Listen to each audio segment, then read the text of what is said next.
Welcome back to the Girl Power Alliance podcast. I'm so thrilled to be sitting here online today with this stunning woman. If you're watching online, then you can see she's gorgeous. Let me tell you a little bit about Allyson Chavez. She is a success coach for women and a renowned keynote speaker, balancing feminine and masculine energy, mindset, prosperity, and success strategies. She teaches that while a challenge is a necessary part of your success journey, the struggle isn't. And we're going to talk about that today. We're going to talk actually a lot about that today. Her mission is to end the struggle and bring joy into the lives of millions of women around the globe. I love that. This is a mission-minded woman. With an emphasis on the power of feminine energy, Allyson leads women out of burnout and frustration to a life of ease and flow, where they achieve their goals without hustle or grind, heal and endurance their relationships. My goodness, that we could do a whole podcast just on that line. Yes. Just on that line. Her work, including her five-step success model for God-centered women, her best-selling book, The Prosperity Approach, and she has been featured on CBS, NBC, ABC, Fox, and countless other television shows, newspaper outlets, and magazines. And as you can see, she's just like aesthetically stunning to look at. And you're going to love her. So welcome to the podcast. Michelle, this is so much fun. Thank you so much for having me on. I'm so happy to have you. And I was just telling you before we started recording that, to look at you and to look at your life, then people would just assume, when you look put together and you're as beautiful as you are, they just assume like life must be easy for you. Sure. we can go with that. That won't be accurate. But before we get into it, is there anything like any other personal things about you that we don't talk? That's an amazing professional bio, but why don't you tell us a little bit about you, like personally? Oh my goodness. I think that you can have ease even in the midst of hard things. So I think ease and easy are not the same things. And so that's really what I am all about is, can I do hard things with ease? And that's what I like to experiment with. So I'm always I'm always trying to better myself, but I get triggered every day. I'm a human like everybody else. We got on, I'm like, holy hair. My hair is like, it takes up the entire screen. It's so big today, but here we go. Here we go. I'm thirsty right now. You mean you're a real person? I am so much a real person. Yeah, absolutely. Can we just talk about your hair for a second? My background is I was a hairdresser for 10 years. I'm obsessed. I want to touch Oh it my or run gosh. my fingers I'd be through like, it. oh, you want to get your hands all over my hair right now. I do. It's vibrant, thick. I'm Yeah. I want to talk about color. It's amazing, but we won't do that because that's Thank not you. this podcast, but that's what's going on in my mind. I'm formulating your color right now while we're sitting. I love you. And no, there are no extensions. Yes, this is all my real hair. Is this Jealous. my natural color? It used to be. Now it gets some help. Now it's enhanced, but I do love my hair. Yeah, you definitely look like a natural redhead though. I mean, Yeah. that suits you. And you know what I know about redheads, which maybe sounds stereotypical. They are always the most creative women I've ever known. And I have the only redheads I've ever known, no matter what shade, that have always been high achievers. I'd be very curious if that's a statistic for redheads.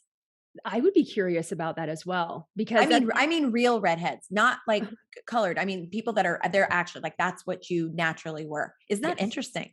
That is really interesting. And I don't know that I consider myself a really, really creative woman, but I've always been really, really passionate and always a high achiever as well. So Yeah, but I think that is a form of creativity. Okay, so maybe you're not crafting or whatever, but to be able to achieve, to be able to be a high achiever, I believe a big portion of the equation is your ability to cast a vision for yourself and for others. That takes a lot of creativity.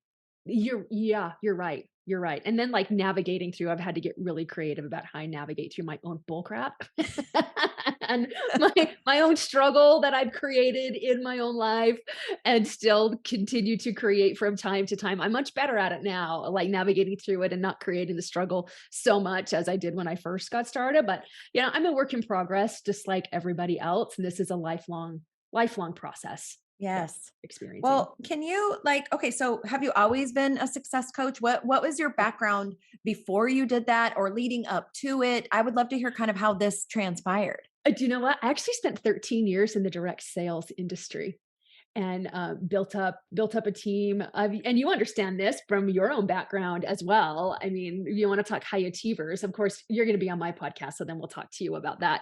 But yeah, but I had a team of over 100 people, and and I worked my way up the ranks through that company and then outgrew it and got really bored.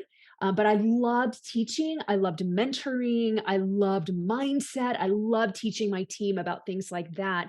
And so it was just kind of a natural crossover into creating my own coaching and mentoring company. But I had no idea how to do it. God told me to do it online. This was in 2012. I had no idea what that looked like, but I'm like, "Well, okay, let's try it." And so I did, and I did it wrong. And I was filled with grind. I was filled with hustle. I was in the push energy because that's what we're taught in the business world. It's like 100% masculine. And there's nothing wrong with that unless you're a woman and you don't know how to be feminine. And I didn't know how to be feminine really in any part of my life. I mean, I'm super, super feminine now, and I've always had that, feminine look, but man, the energy I ran in all the time was masculine. So it was nose to the grindstone, figure it out, strategize, tactic, push, plan, rinse, repeat. Like I did that over and over and over again. And I actually built my company from zero to multiple six figures in just over 2 years. And when I hit that milestone, actually, every time I hit a milestone, the only thing I felt was absolutely exhausted. I didn't know how to celebrate. I was actually in terror most days because my self-talk was so negative. Mm. It was like, you don't even know what you're doing and you don't actually make a difference. And how are you going to Oh, handle all this money? You've never had this much money on a monthly basis ever before. And what if you fail and you run your family into financial ruin? I mean, like that was the self-talk. And I since learned that your reality will match your inner self-talk and it will mm, match your programs and beliefs. So my business began to tank. And so what did I do? I worked harder and I yep. hustled more and massive action, all the things. And the faster I worked and the harder I worked, the faster it fell. And we actually landed in a chapter 13 bankruptcy. And when the dust settled and I put down my beat up stick of not enoughness, I remember thinking to myself, oh, holy cow, I created this Mm. and I didn't mean to. I wonder if I can create my way out of this. Because Michelle, I was teaching mindset for crying out loud. I was teaching universal laws. And so I knew what I was teaching was true, but I also knew that I was the linchpin to my success or my failure, and my approach was off. There was something about my approach. And like when I finally was just like, okay, I'm ready to learn, like, let's move forward. That was really when God and my angels were like, she's ready. She's ready. All right, we can get in there. We can teach her because my self talk was so loud and it filled my head so much that inspiration really couldn't get in. Like I was approaching my business and just tossing mud at the wall in desperation, hoping some of it would stick. And then when nothing was sticking anymore, then I could be moldable to God, which was Mm. so amazing. And so he taught me three things in a very short amount of time. He taught me how to balance feminine and masculine energy and lead with my feminine. He taught me how money actually works on a spiritual and energetic and feminine emphasis. And he taught me how to change my subconscious beliefs. Mm. And from that standpoint, I went from Chapter 13 bankruptcy to $232,000 in 6 months. I had gained 45 pounds in the course of 2 years, and that all melted away Wow. within 4.5 months. And that was easy and it was effortless and it was filled with support and it was so much fun. I went from 6 clients to 97 clients. I Ooh. was finally present with my husband, finally present with our 4 children. And I was like, oh my goodness, I got to teach this. I got to teach this. And then over the years, like it's just doubled. But here's some under the hood kind of stuff. A couple of years ago, I was inspired to hire a business mentor, which was fantastic. Business mentors are great because you can like they'll help you move forward faster. Yes. But every business mentor I've ever had is completely masculine, and especially the women, they're just completely Yes. masculine. And so I actually last year I popped back into my masculine energy, and I was in that most of the time. So it was the data, it was the numbers, it was the benchmarks. I finally learned what a metric was. and KPIs. And it was terrible. It was terrible. It was so hard. My business was so heavy all Mm, the time, because I was operating in the wrong energy. And you know what happened to my money? Down, down, down, crazy. down, down. Yeah. Yeah. And so even though I teach and I absolutely own that I'm an expert in living in feminine and tapping into masculine, especially as high achieving women, we're more wired for the masculine. We're more wired for the doing and the Yeah, pushing and the making it we happen and are. all of the action. So this is a lifelong process for me too. And I had to, like, God was like, get back into your feminine, and whew, things are opening up again. And most important, I'm loving my life again. Oh, good. Thank Yeah. goodness. All right. So last year, 2022 was kind of Yeah. a rough year. Yeah. Oh yeah, it was.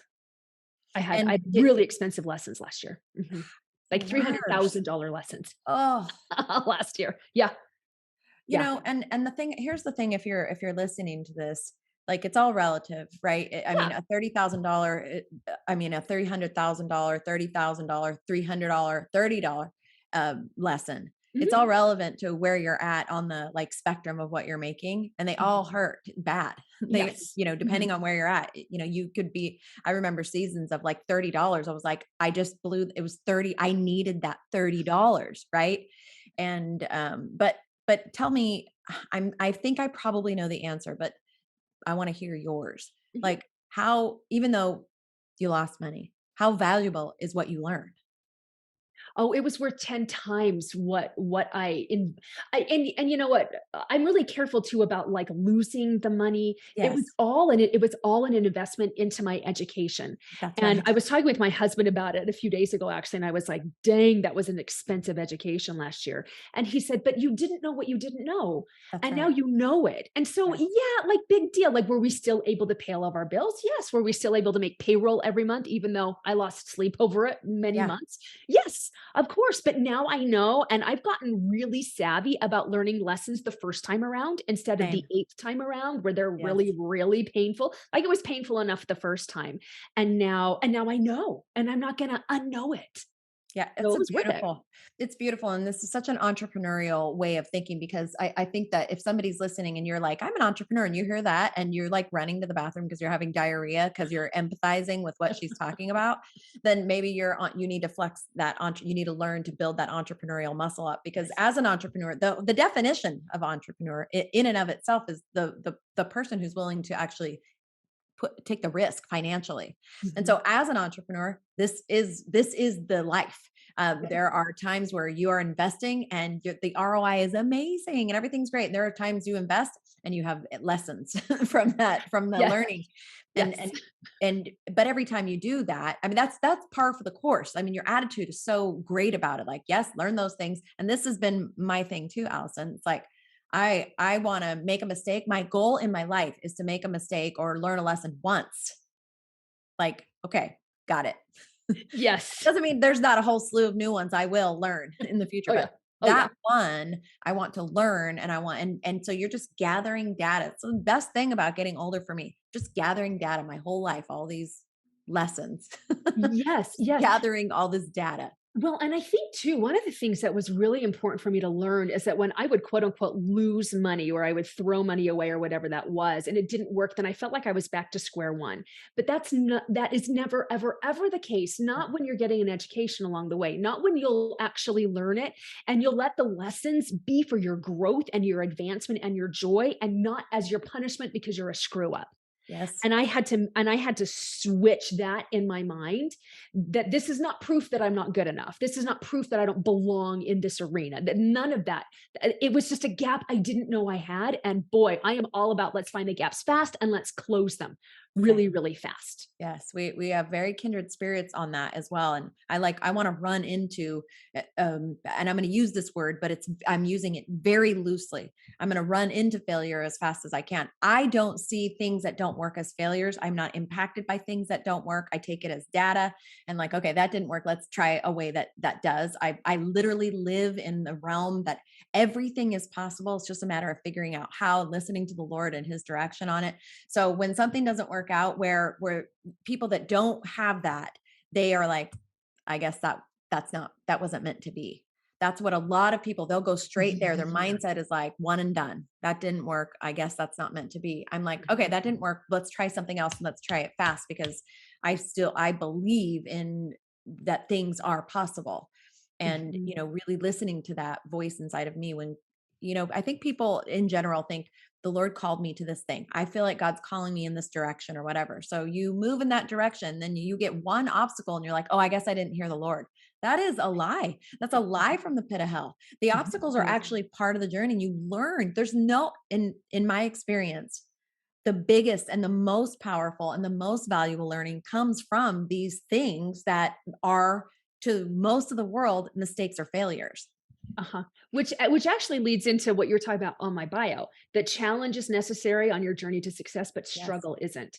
And when we look at the challenge as this obstacle or as this sign from heaven that we're not supposed to move forward, you create an immense amount of struggle around that Yes. doesn't need to be there. I don't think that there is any value whatsoever in struggle. There's enormous value in the obstacle because of what we've been speaking about. It helps us close gaps, it polishes us, it makes us more savvy, it grows our muscles. And at its core, it increases our capacity to experience more joy. That's what challenges are here for. And when you'll look at challenges as, okay, this is here because I'm ready for it. This is here because it's got something really powerful to teach me in a very loving way. And this is to open me up to receive more joy. Mm, Then you stop bracing. Then you stop beating yourself up against with the process. You get into what we call surrender, which is not giving up no. or giving in. It means you stop fighting. You Yes. stop fighting what is, and you start navigating through it. And you find the nuggets as you go, and the joy and the good, and all of those things that you're learning. And that's how things can not be easy, but you can still have ease through those experiences. But Yes. I think also people will be like, okay, I'm going to move forward. And then they like take a step and a half. And then they're like, and then we're going to wait and see what happens. Yep. Like, oh my gosh, people tell me this all the time. Like, yes, I want to work with you. So I'm going to make that decision to work with you. And then if the money comes, we'll just see what happens for the money to come. And I was like, the money will never come. Never. You haven't actually committed. You haven't actually committed and moved in that direction with confidence that the money is going to come and back you up. And so until you commit to that decision, not to the how, people get committed to the how and then they get deflated and discouraged and defeated really, really quickly.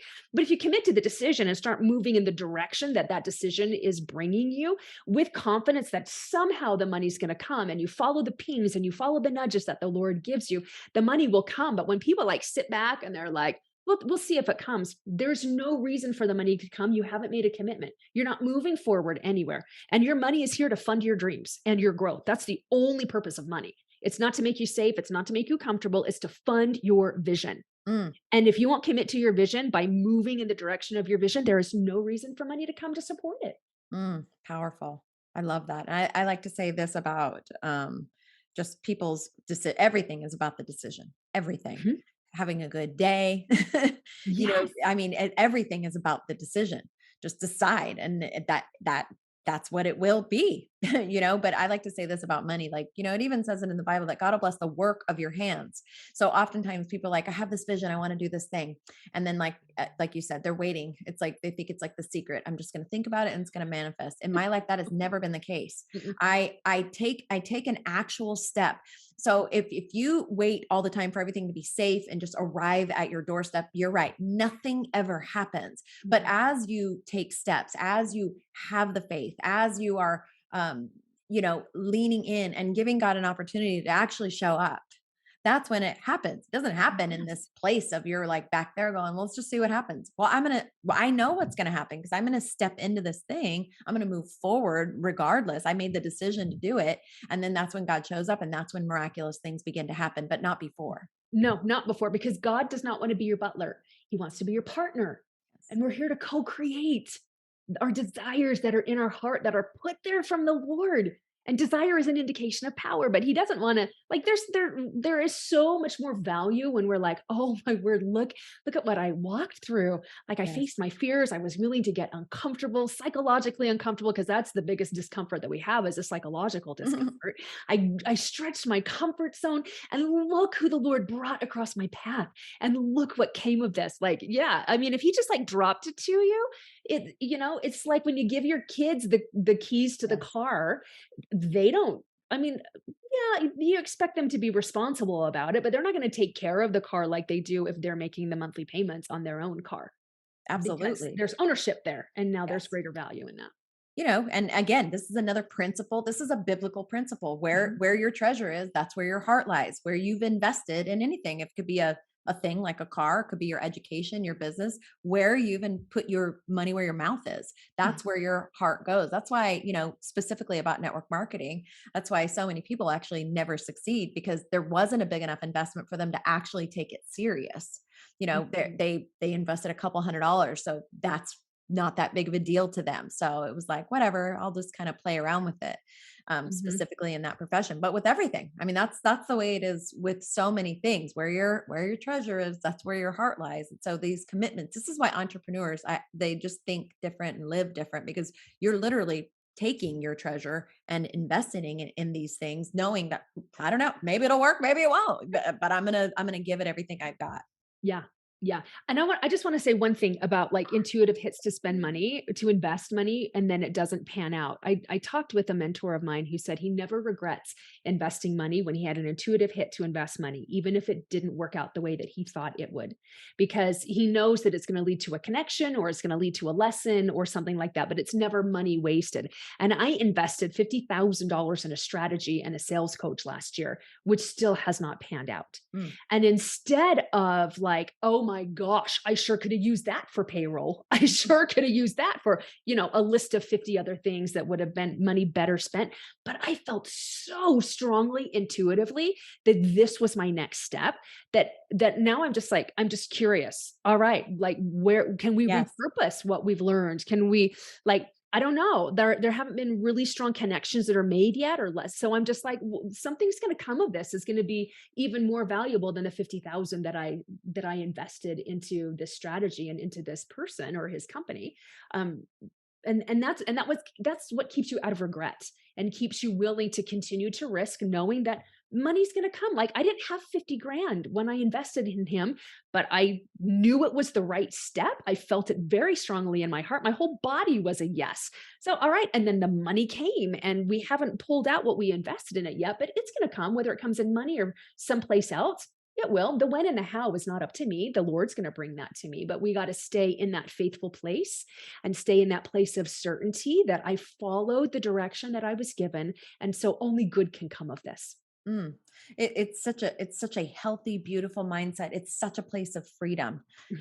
And when you're living in this world where I mean that is a treasure to have that mental, emotional, spiritual freedom in what you're doing. And I know everyone around you is feeling that you're offering that to them because of how passionate you are. I know we're kind of getting close to running out of time, but I want to just touch on something before we do. And then I'd love for you to share with everybody how they can get connected with you and all that good stuff. Wonderful. But I wanted to talk about which we've just breezed over.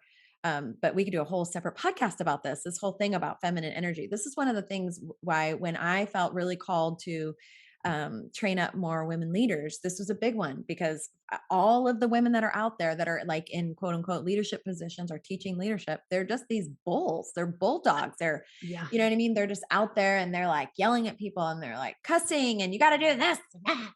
And it's like, I certainly do I have that in me? Yep. I have that in me, but that's not my, like, I remember this is really funky, but I remember I was in the fifth grade and we had a little school talent show and I wrote a skit, and the skit was me talking about how much I loved being a girl. That was the whole skit about the power that I had as a girl. So if I was in fifth, I was 10 years old.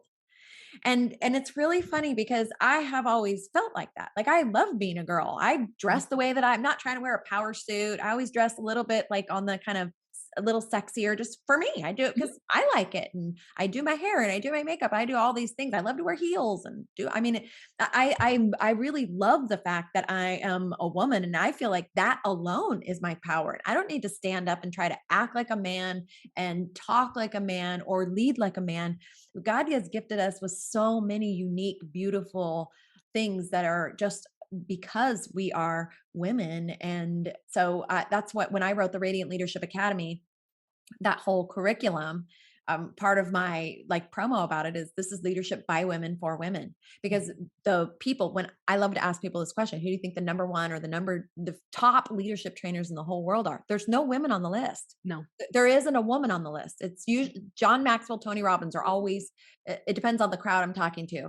Mhm. But John Maxwell's really high up there. Tony Robbins is, I hear him the most, John Maxwell. Then I hear Tony Robbins, but those two are interchangeable. And then there's a couple of other men. There's never anybody, nobody ever mentions as one of the top leadership trainers in the world, a woman. And I think it's because even women look at men as the leaders to follow. So I'm not trying to make my name the thing, but I really, really want to see Radiant Leadership Academy as the top leadership trainer in the world for women. That's one of the things I'm really passionate about.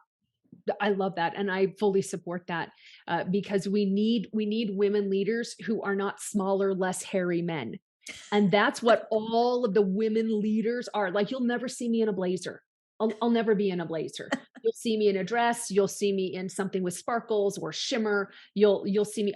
You're talking about all the things you love to do and loving being a woman. I'm like, we are such kindred spirits because I feel the same way. But putting on pink feather earrings while you go like knock it out of the park or crush it or whatever does not put you in feminine energy. No, And feminine energy is a very, very powerful energy of creation. And in fact, dare I get controversial here, feminine energy is actually more powerful than masculine energy. I think And it it's is too. divinely designed to be that way. Yeah. Masculine energy is designed to serve and support feminine because feminine is the vision. Feminine is the unknown. Feminine is the it's the invisible. It's the being energy, and masculine is the doing energy. It creates the structure and the support to make the feminine be able to be dynamic and to fly and to flip and to grow and to express. So we need both of those Yes. energies. But over the last thousands of years, because people have gotten afraid of feminine energy, it's been devalued, it's been mocked, it's been completely discounted and set aside. And all we see is masculine energy. And it's the logic. Masculine energy is the logic. Feminine energy is the intuition. And women are so logical now, especially women in business, that they get intuitive hits and they second guess them and they're afraid to follow them. And it creates all of this internal conflict. So you and I are on a very similar mission to really get women to live in their feminine energy and to create from there and then tap into their masculine. Like, that's my big mission. Tap into your masculine throughout the day because action is important, but not massive. Never massive action, inspired action, so that the Mm, feminine can inform the masculine instead of the masculine informing the feminine. And I that's what love makes that inspired action. I it love that so much. Well, work. if somebody's listening, they're like, I'm obsessed with this stunning, sexy little redhead. How can they get a hold of you? Tell me where you're at on social media, what you have coming up, how they can connect with you. Do you know, I do free feminine master classes all the time so you can understand the distinction between these two energies and how to create with them. And you can go to prosperityapproach.com/feminine masterclass and get yourself registered for that. I have my own podcast as well. It's called The Prosperity Approach. So if you want to get to know me a little bit better, I invite you to go there. You can find me on Instagram, Allyson Chavez _ or hop into my Feminine Factor Facebook group. It's a free Facebook group and it's all things feminine, but it's not girly. Girly and feminine are two totally different things. Yes, they are. So it's how to create in that feminine energy. And it's a powerful group of women in that Facebook group. I have no doubt. If you're listening to this podcast, all of that information will be available in the show notes. If you're watching this on YouTube, then it's just going to be right below the video so that you can get connected with this like powerhouse, beautiful, amazing woman. I sure love you. I totally support what you're doing. More power to you as we teach women to just authentically be themselves. Then we are giving other women permission to authentically be themselves. And I believe that's going to set us right in general as a society. Yes. When we're allowed to just be uniquely who we are, feminine as women, whether you were physically able to birth a child or not as a woman, because some women deal with infertility, Mhm. our design is for birthing, which is we don't just Yes. birth children, we birth ideas and empires and all kinds of amazing things in this world. That's our design. And I think that's pretty awesome. So I just want to say thank you so much for being here. Thank you for dropping just incredible wisdom. And I'm sure we'll have you back. I would love it. Thanks for having me on.